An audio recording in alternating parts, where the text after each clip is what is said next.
இளைய குமாரன் மூத்த குமாரன்லாம் பார்த்தோம். மூத்த குமாரன் நல்ல பையன், நல்ல உழைப்பாளி, வயலுக்கெல்லாம் நல்லா வேலைக்கு போயிடுறான். இளைய குமாரன் தகப்பனை அடித்து பிடிச்சி சொத்தை வாங்கிட்டு போய் இழந்துட்டு வந்தான். அதாவது நல்லா இருக்கிற நல்ல பிள்ளையை விட இந்த கெட்டு போகிற பிள்ளைக்கு மேலே தான் பாசம் அதிகமாக இருக்கும். கெட்டு போயிட்டு மனம் திரும்பதில்ல, அந்த பிள்ளை மேலே தான் பாசம் அதிகமாக இருக்கும். உண்மைதான். சில தாயும் பாருங்களேன், நல்ல பிள்ளைக்கு கூட நல்ல பிள்ளை மேலே கூட ரொம்ப பாசம் இருக்காது. இந்த ஒன்று ரவுடித்தனமாக தெரியுமா, அது மேலே தான் ரொம்ப பாசத்தை கொட்டுவாங்க. அதுக்கு தான் ஒளிச்சு வச்சு கொடுப்பாங்க.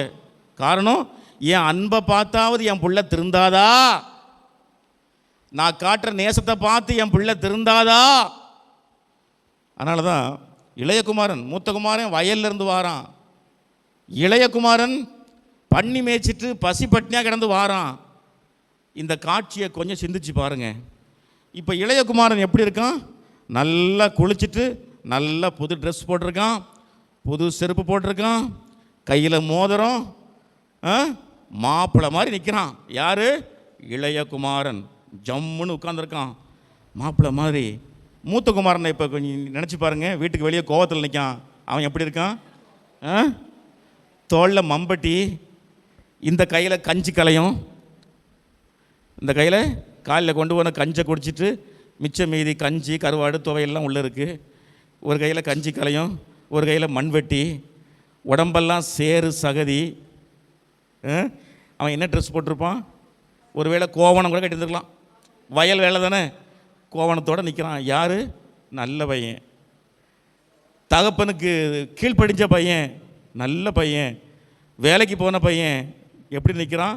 அலங்கோலமாக நிற்கிறான். ஆனால் இளையகுமாரன் எப்படி நிற்கிறான்? ஜம்முன்னு மாப்பிள்ளை மாதிரி நிற்காரு. பொண்ணு மட்டும்தான் பக்கத்தில் இல்லை.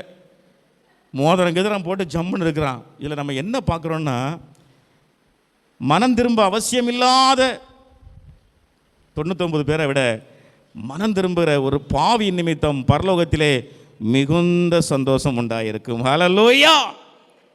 அப்போ நம்ம இதுவரைக்கும் கண்போன போக்கில் மனம் போன போக்கில் ஓடிக்கிட்டு இருந்தோம். தெய்வம் எங்கே இருக்காரு, நான் எங்கே இருக்கிறேன் அவருக்கு தெரியாதுன்னு சொல்லி. ஆனால் இன்னைக்கு அவர் என்னை பார்க்கிறாருன்னு சொல்லி மனம் திரும்புகிற மத்தியிலா அந்த பிள்ளையை கர்த்தர் உயர்த்துவார். ஹல்லேலூயா. மேன்மைகளை தருவார், மகிமையாக வகிப்பார். இப்போ அந்த மூத்த குமாரன் நினைப்பான், அவன் சொல்கிறான், ஓப்பனாக சொல்கிறான், ஒரு நாளும் உம்முடைய வார்த்தையை நான் மீறலை ஐயா. உம்முடைய சொல்லுக்கு மீறி நான் ஏதாவது செஞ்சுருக்கிறேன்னா? என் ஃப்ரெண்ட்ஸு கூட அந்த கிறிஸ்மஸ் பண்டிகைக்கு ஜாலியாக அப்படி ஒரு நாங்கள் சமைச்சு சாப்பிட்றதுக்கு ஒரு ஆட்டுக்குட்டி கூட நீர் தரலையே. மூத்த மகன் ரொம்ப வருத்தமாக சொல்கிறான், ஒரு ஆட்டுக்குட்டியை கூட நீங்கள் தரலையே ஐயா, நான் உங்களுக்கு உண்மையாக உழைச்சேன் ஐயா அப்படி சொல்லி அந்த மூத்த மகன் வேதனைப்படுறான்.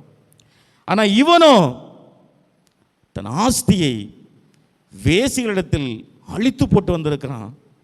அவனுக்கு இவ்வளவு மேன்மையா அப்படின்னு சொல்லி அந்த மூத்த மகன் மிகுந்த வேதனைப்படுகிறான். அவன் சொல்கிறது நியாயம் தானே, தப்பா? நம்மளாக இருந்தால் அவ்வளோதான், தகப்பட்ட 2 போட்டு போய் அணிருப்போம். அவன் தம்பக்க நியாயத்தை சொல்கிறான், வேதனையோடு சொல்கிறான்.